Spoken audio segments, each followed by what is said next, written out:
నమస్తే. తెలంగాణ క్రాంతి దళ్ ఆధ్వర్యంలో నిర్వహిస్తున్న ఈ కార్యక్రమానికి జర్నలిస్టులుగా మమ్మల్ని అందరిని ఆహ్వానించడం మేము స్వాగతిస్తున్నాం. ఈ సందర్భంగా మేము కూడా మాట్లాడాల్సిన అవకాశాన్ని మాకు కల్పించారు. Thank you.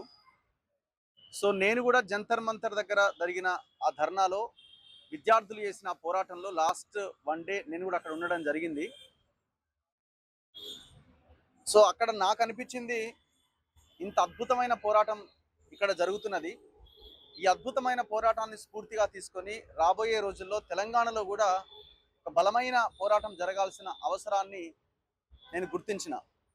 అందులో భాగంగా తెలంగాణలో ఉన్న అనేకమైన రాజకీయ అంశాల మీద, సామాజిక రుగ్మతల మీద, ఆర్థికపరమైన అంశాల మీద, తెలంగాణ ప్రజల సంపద వనరుల మీద ఇక్కడ పెద్ద ఎత్తున ఫైట్ జరగాలి, డిస్కషన్ జరగాలి, డిబేట్ జరగాలి.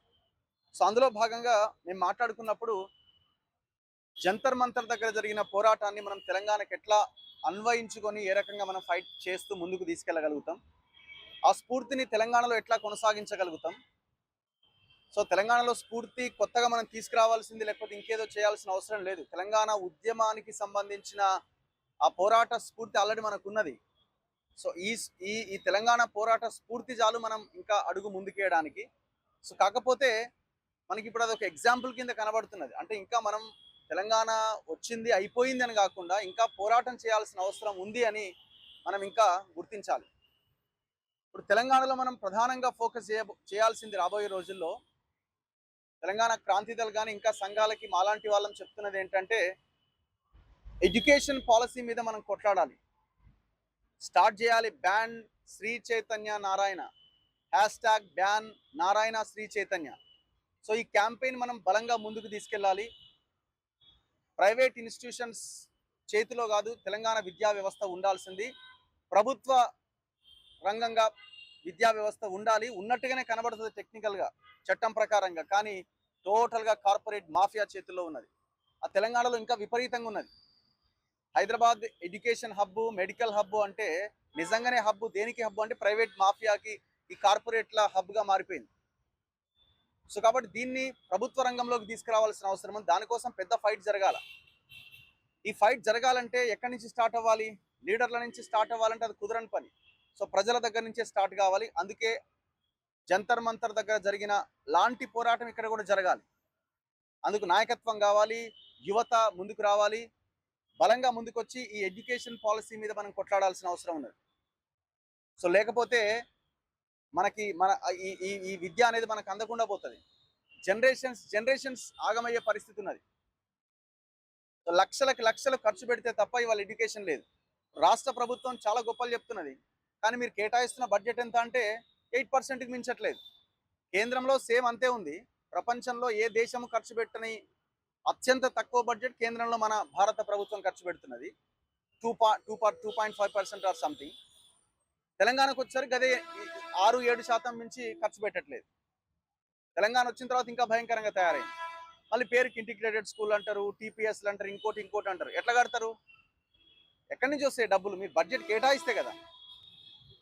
కాబట్టి వీళ్ళు చాలా క్లియర్గా ఈ నారాయణ శ్రీ చైతన్య గుప్పిట్లో ఈ రాష్ట్ర ప్రభుత్వాలు, ఈ లీడర్లు ఉన్నారు.